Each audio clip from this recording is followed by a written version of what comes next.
Selamat datang kembali di sesi telaah sumber kita. Kali ini kita punya kiriman menarik nih dari Anda. Ada kutipan dari buku klasik, judulnya Within You is the Power. Penulisnya Henry Thomas Hamblin. Ini buku lumayan lama ya, tapi kok rasanya gagasannya masih relevan banget ya? Tentang kekuatan yang katanya tersembunyi di dalam diri kita. Nah, jadi misi kita kali ini, kita mau coba bedah bareng-bareng intisari dari tulisan Hamblin ini, khusus buat Anda. Dia tuh janjiin ada semacam kekuatan tak terbatas gitu di dalam diri. Katanya kalau kita bisa nemuin ini, bisa banget ngubah cara kita lihat kesulitan, pahamin takdir, soal sukses, bahkan kesehatan sama kelimpahan. Pertanyaannya kan gini, kalau kekuatan ini beneran ada, kok kayaknya kita sering nggak ngerasain ya? Di mana sih letaknya?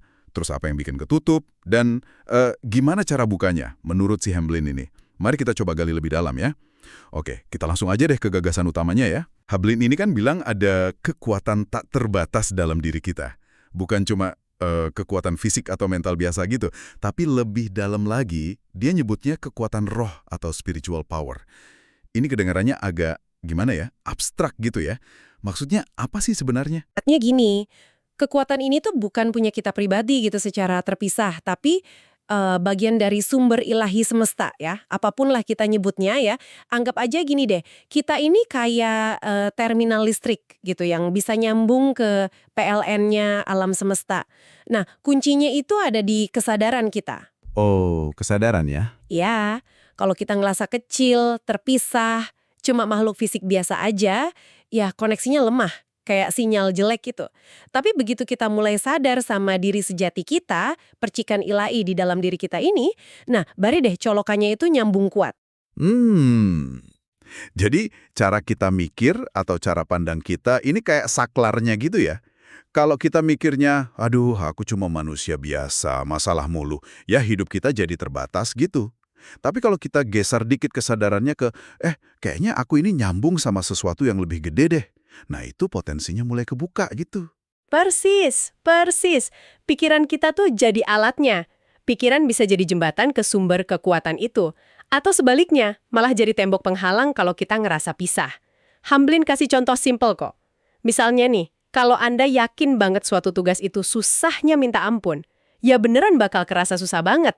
Bener juga sih. Tapi kalau Anda yakin bisa, meskipun tahu itu berat, kayak ada tenaga ekstra gitu yang muncul. Ini bukan sulap ya, tapi lebih ke gimana kesadaran kita itu ngebuka potensi yang sebenarnya udah ada. Dan satu lagi yang penting nih, kata Hamblin, kekuatan ini ada semacam pengamannya gitu. Jadi nggak bisa sembarangan dipakai buat niat jelek sama orang yang ya belum siap lah secara spiritual. Oh, ada filternya gitu. Iya kayak gitu. Justru akses penuhnya itu kebuka pas kita bisa lepasin ego kita, nyerahin kehendak pribadi kita ke sesuatu yang lebih besar. Mungkin kedengarnya pasif ya, nyerah gitu. Tapi menurut dia, justru disitulah letak kekuatan yang sebenarnya. Menarik, menarik. Jadi langkah pertamanya itu geser kesadaran dulu ya tentang siapa kita ini sebenarnya. Nah, kalau kita udah mulai nih, katakanlah ngerasa terkoneksi sama kekuatan ini, gimana terapinya pas lagi ada masalah hidup? Kan di bab lain tuh Hamblin malah bilang, tujuan hidup itu bukan nyari seneng loh, tapi nyari kebijaksanaan lewat kesulitan. Nanti katanya kebahagiaan datang sendiri. Ini agak aneh ya, nggak umum gitu. Ya ini emang salah satu pandangannya yang agak kontroversial mungkin ya, tapi penting banget. Dia tuh kayaknya kritis banget sama mentalitas orang yang cuma ngejar hidup enak, tapi nggak mau susah. Males usaha gitu ya. Nah itu, menurut dia, itu ilusi. Nggak bakal tercapai. Hidup yang kelihatannya gampang, itu biasanya dijalanin sama orang yang jiwanya udah kuat. Kenapa kuat ya? Karena udah biasa ditempa badai. Gitu. Jadi bukan masalahnya yang hilang, tapi orangnya yang jadi lebih tangguh. Makanya buku ini sebenarnya bukan buat yang nyari jalan pintas atau cara instan. Tapi lebih buat jiwa-jiwa yang emang serius pengen tumbuh, jadi kuat, jadi bijaksana dalam menghadapi ya pertarungan hidup ini. Terus gimana caranya biar jadi kuat gitu? Apa cukup modal percaya aja sama kekuatan batin tadi? Kepercayaan atau iman sama kekuatan batin itu penting banget, krusial malah. Tapi ya bukan satu-satunya. Hamblin juga realistis kok. Dia nekenin kalau kesulitan, kesedihan, bahkan bencana, itu pasti datang ke semua orang, nggak pilih-pilih. Iya sih, nggak ada yang kebal ya. Nah, yang bedain hasilnya itu adalah respons kita, gimana kita nanggepinnya. Kalau kita cuma ngandelin kekuatan ego kita atau pikiran terbatas kita ya gampang banget rapuh, hancur. Tapi kalau kita bersandar, percaya sama kekuatan tak terbatas di dalam diri kita jadi lebih sulit dihancurkan lah. Ini mirip ajaran spiritual di mana-mana sih ya. Carilah dahulu kerajaan Allah kalau dalam konteks Hamling artinya cari dulu keselarasan batin sama sumber ilahi itu. Maka semuanya akan ditambahkan kepadamu. Intinya fokus ke penguatan dalam dulu. Oke. Jadi kesulitan itu emang nggak bisa dihindari, tapi respons kita bisa diubah pakai kekuatan batin itu. Nah, ini nyambung nih ke perdebatan klasik soal takdir sama kehendak bebas. Katanya Hamlin punya pandangan unik, dua-duanya bener. Lah, kok bisa gitu? Gimana tuh maksudnya? Iya, dia coba nyari jalan tengah gitu ya. Menurut dia, orang yang kesadarannya belum begitu berkembang itu emang cenderung kayak keikat sama roda takdir. Maksudnya, ya akibat dari pilihan-pilihan atau keinginan-keinginan dia di masa lalu. Bahkan mungkin menurut dia dari kehidupan sebelumnya. Wah, sampai ke kehidupan sebelumnya ya? Iya, pandangannya gitu. Ibaratnya kita tuh keikat sama benih yang pernah kita tanam sendiri. Tapi, nah ini pentingnya, seiring jiwa kita berkembang, kita mulai punya kekuatan buat nggak cuma ngikutin dorongan lama aja. Misalnya kebiasaan buruk, pola pikir negatif. Kita mulai bisa memilih respons yang lebih baik, yang lebih selaras sama nilai-nilai luhur. Pilihan kita di saat ini, itulah kehendak bebas kita. Pilihan inilah yang nanti bakal ngebentuk masa depan yang beda dan ngasih kita tingkat kebebasan yang lebih gede lagi. Tapi kan dia juga nyebut ada takdir besar tuh. Peristiwa-peristiwa penting dalam hidup yang katanya nggak bisa dihindari. Datanya dari masa lalu yang jauh. Katanya kalau ngelawan ini sia-sia. Terus kebebasan kita di mana dong kalau gitu? Nah, disinilah letak kebebasan sejati menurut Hamblin. Bukan pada ngindarin kejadian itu, nggak bisa soalnya. Tapi pada sikap kita pas ngadepinnya. Itu pilihan kita. Oh, sikapnya ya? Iya, apakah kita mau meratap, nyalahin sana-sini, berontak nggak terima, atau kita hadapi dengan tegar, coba cari pelajaran di baliknya, dan gunain kekuatan batin kita buat bangkit lagi. Pilihan sikap ini kebebasan kita yang sesungguhnya. Kalau kita hadapi dengan benar, badai takdir itu malah bisa nempak kita jadi lebih kuat dan bijaksana loh. Bahkan pengaruh luar kayak, katakanlah astrologi gitu ya, menurut dia itu cuma kecenderungan aja. Bisa diatasi kok sama jiwa yang kuat yang bersandar pada sumber ilahi tadi. Ini kan tegas banget bilang kita sendiri loh penyebab kesulitan kita. Itu akibat dari tindakan kita di masa lalu. Bukan hukuman acak dari Tuhan, tapi ya mekanisme keadilan alamiah aja. Betul, dan tujuannya ini perlu digarisbawahi lagi, bukan buat ngehukum membabi buta, tapi lebih kayak remedial gitu. Ngasih kesempatan jiwa buat belajar pelajaran yang dulu kelewat atau nggak lulus. Biar naik kelas gitu ya. Nah, semacam itu. Biar mencapai kebijaksanaan, kalau kita nolak belajar, ya pelajarannya bakal datang lagi. Mungkin malah dalam bentuk yang lebih keras. Jadi, ngelawan proses belajar ini ya sama aja ngelawan kurikulum jiwa kita sendiri. Terus gimana cara mutusin siklus negatifnya? Ya dengan mulai nanam benih yang baik sekarang. Hidup selaras sama hukum kasih, kebaikan, kejujuran. Ini nggak cuma bakal perbaiki kondisi sekarang, tapi juga aktif ngebentuk masa depan yang lebih baik. Tapi kadang rasanya tuh masalah datang terus-terusan padahal kita udah ngerasa berusaha baik itu. Apa ini selalu takdir besar atau karma masa lalu yang berat banget? Nah, Hamblin juga ngingetin nih. Banyak masalah kita itu sebetulnya bukan takdir besar yang nggak terhindarkan, tapi ya akibat dari pilihan-pilihan kecil kita sendiri di hidup ini. Oh, dari hidup ini juga? Iya, misalnya nolak disiplin, males belajar dari pengalaman, nggak dengerin nasihat baik, dan sebagainya. Kesalahan pas muda, bisa aja kan buahnya baru kerasa bertahun-tahun kemudian. Jadi hukum sebab akibat ini ya bekerja juga dalam rentang hidup ini. Praktis banget. Intinya sih perubahan mendasar itu harus dimulai dari dalam. Pikiran kita, sikap kita, cita-cita kita. Dan kekuatan batin inilah yang ngasih kita power buat ngelakuin transformasi internal itu. Oke. Jadi intinya, mau itu soal kesulitan atau takdir, kuncinya balik lagi ke respons internal kita dan pilihan sadar kita di saat ini yang didukung sama kekuatan batin. Nah, kalau gitu, gimana pandangan ini diterapin ke hal-hal yang sering kita kejar di dunia luar? Kayak misalnya sukses, kesehatan, sama kelimpahan. Kita bahas sukses dulu deh. Definisi sukses menurut Hamblin ini kayaknya beda banget ya dari pandangan umum. Iya, dia lumayan kritis soal ini. Sukses buat dia itu bukan cuma soal numpuk harta atau jadi terkenal gitu. Malah, kalau ngejar itu sampai ngorbanin integritas, kesehatan, atau kedamaian batin, wah itu justru dianggapnya kegagalan paling besar. Gagal total ya? Iya, sukses sejati itu menurut dia adalah pas kita mencapai sesuatu yang bernilai. Sesuatu yang bikin dunia jadi tempat lebih baik dikit, ada kontribusi positif buat orang lain, dan ini yang penting banget, proses perjuangannya itu sendiri ngebentuk karakter kita jadi lebih kuat. Iman kita, keberanian, kesabaran, ketekunan. Nah, di sini Hamblin kayaknya keras banget ya soal etika penggunaan kekuatan batin ini. Dia bilang jangan pernah pakai kekuatan pikiran atau spiritual buat tujuan egois. Apalagi sampai maksa kehendak kita ke semesta. Kok bisa sekeras itu ya? Bahayanya apa sih? Ini kan ibarat energi nuklir ya. Bisa buat kebaikan, misalnya pembangkit listrik, atau keburukan, bom. Betul, betul. Kalau dipakai buat manipulasi orang lain, ngejar kekayaan gak peduli caranya gimana, atau maksa keinginan egois kita, nah itu dampaknya bakal balik lagi ngerusak diri sendiri dalam jangka panjang, sesuai hukum sebab akibat tadi. Jadi, kekuatan ini harus dipakai dalam koridor kasih. Tujuannya buat melayani, ngasih nilai, dan selaras sama tujuan ilahi yang lebih besar. Bukan cuma ambisi pribadi semata. Ambisi sih boleh aja, asal tujuannya mulia. Misalnya, pengen berkembang biar bisa melayani lebih baik. Tapi jangan sampai jadi obsesi yang ngerusak. Dan dia juga nggak naif kan soal sukses ini. Bukan berarti kita tinggal duduk manis, afirmasi positif, terus tiba-tiba jadi kaya raya gitu. Oh sama sekali enggak. Dia justru sangat nekenin kerja keras dan tindakan nyata. Prinsipnya jelas, tabur tuai. Kita harus nabur dulu. Kasih layanan terbaik, kerja cerdas, baru deh bisa menuai hasilnya. Harus ada usahanya ya? Harus.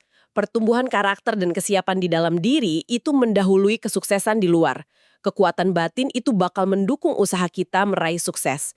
Tapi dengan syarat, niat kita lurus dan fokusnya pada memberi nilai, bukan cuma ngambil keuntungan buat diri sendiri. Jelas banget ya, ada keseimbangan antara upaya batin sama tindakan nyata plus etika yang kuat di situ. Nah, kalau soal kesehatan gimana? Hamblin kan lihat pikiran negatif itu cepat banget jadi penyakit fisik. Akar masalahnya apa sih menurut dia? Dia melihatnya kayak berlapis-lapis gitu. Pertama, ya jelas ada penyebab fisik, misalnya pola hidup yang salah. Tapi lebih dalam lagi, ada pikiran negatif yang udah kronis. Misalnya cemas terus soal penyakit, takut ketularan, atau yakin banget bakal sakit ini itu. Kayak self-fulfilling prophecy gitu ya? Bisa jadi. Terus ada lagi, dia bilang kayak hipnotis massal dari ketakutan kolektif di masyarakat. Dan yang paling dasar nih menurut dia, itu adalah disharmoni spiritual.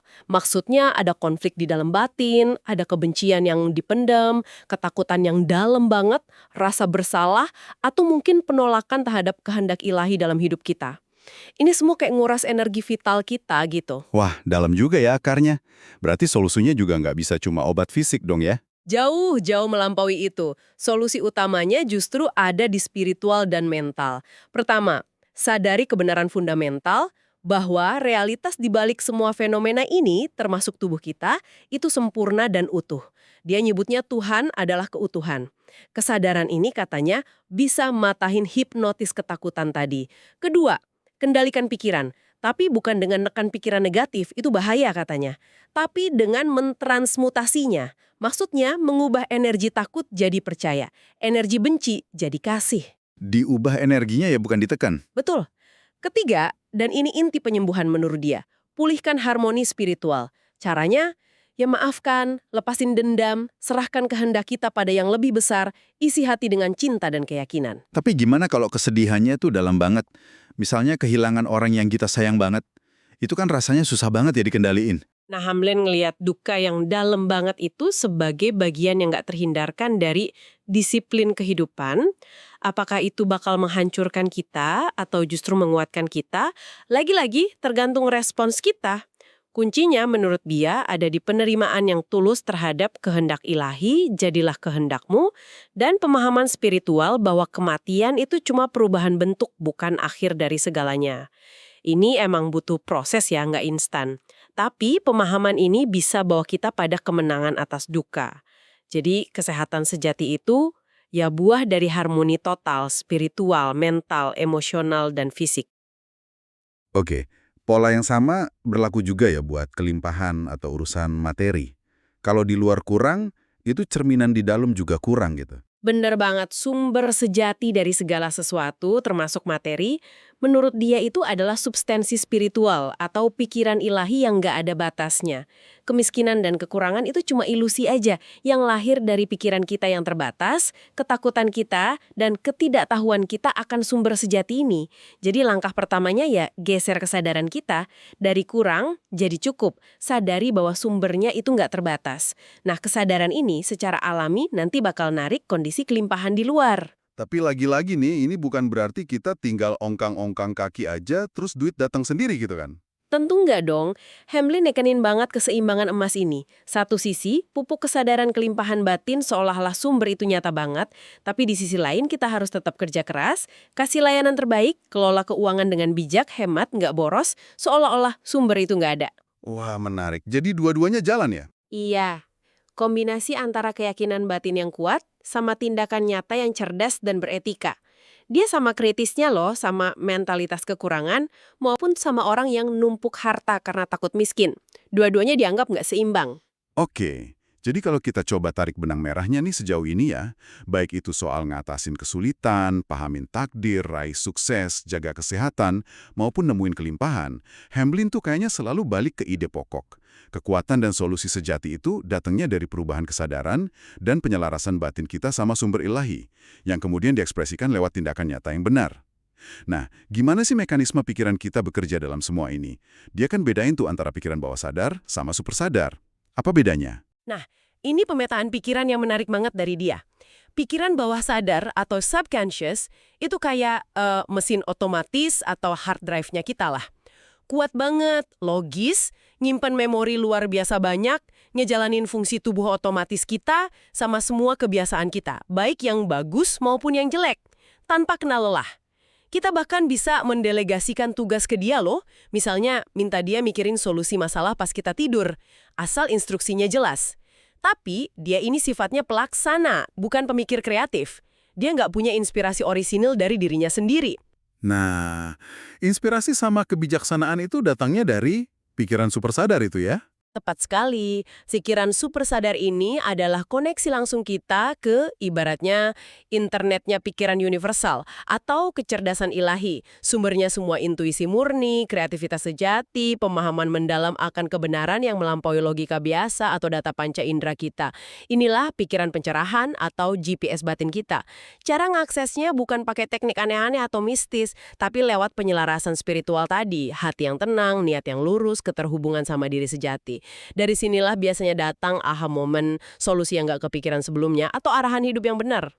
Oke, jadi kita punya mesinnya, bawah sadar, dan pembimbingnya, super sadar. Nah, gimana kita pakai ini buat tujuan tertinggi hidup menurut Hamlin, yaitu bangun karakter. Terutama buat mengubah kebiasaan buruk yang udah nempel banget gitu. Rasanya susah banget kan? Hamlin punya trik yang jitu nih, katanya jangan ngelawan kebiasaan buruk itu secara langsung. Kenapa? Karena perlawanan itu justru ngasih energi ke dia. Ibaratnya, jangan fokus nyabutin rumput liarnya terus. Terus gimana dong? Sebaliknya, curahkan seluruh perhatian, energi, dan imajinasi kita buat nanam dan ngerawat tanaman baik yang baru, yaitu kebiasaan positif yang pengen kita bangun atau tujuan mulia yang pengen kita capai. Nanti, si pikiran bawah sadar yang tadinya sibuk ngejalanin kebiasaan buruk itu, energinya bakal kayak kesedot gitu buat ngebangun kebiasaan baru ini. Kenapa? Ya karena fokus kita udah pindah ke sana. Wah, gitu ya caranya. Jadi bukan perang frontal, tapi pengalihan fokus dan energi. Tapi ini tetap butuh tindakan nyata juga kan? Nggak cuma mikir aja. Pikiran yang benar, imajinasi yang positif, fokus pada kebaikan, itu semua harus diikuti sama aksi nyata yang konsisten. Proses ini emang butuh ketekunan, butuh kesabaran. Bakal ada saatnya kita jatuh atau gagal lagi, itu wajar banget kok. Nggak apa-apa kalau gagal sesekali. Nggak apa-apa, jangan terpuruk. Yang penting bangkit lagi, ambil pelajarannya, terus arahin lagi fokus ke tujuan baik kita. Ingat, kekuatan batin tadi bakal dukung perjuangan kita kalau niat kita tulus. Kata Hamlin, kebahagiaan terbesar itu justru datang dari kemenangan-kemenangan kecil kita ngelawan diri sendiri ini loh. Menarik banget. Dia juga bedain ya antara kebahagiaan, happiness, sama sukacita, joy. Katanya kebahagiaan itu didapat dari pelayanan sama kemenangan atas diri. Terus kalau sukacita itu apa bedanya? Sukacita atau joy itu lebih dalam lagi dan lebih permanen sifatnya.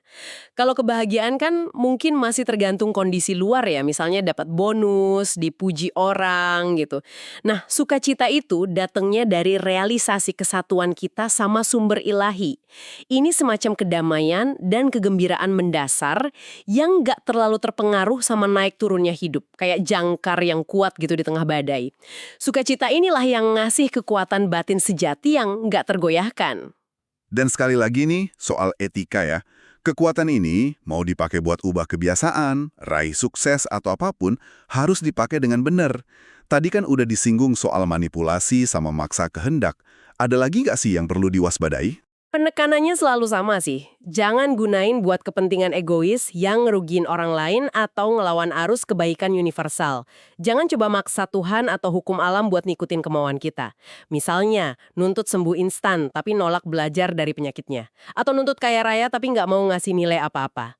Itu semua menurut Hamblin penyalahgunaan yang akibatnya bakal buruk. Kekuatan ini tuh sebenarnya dimaksudkan buat memberdayakan kita dalam melayani dan nyelarasin diri sama kebaikan tertinggi. Oke.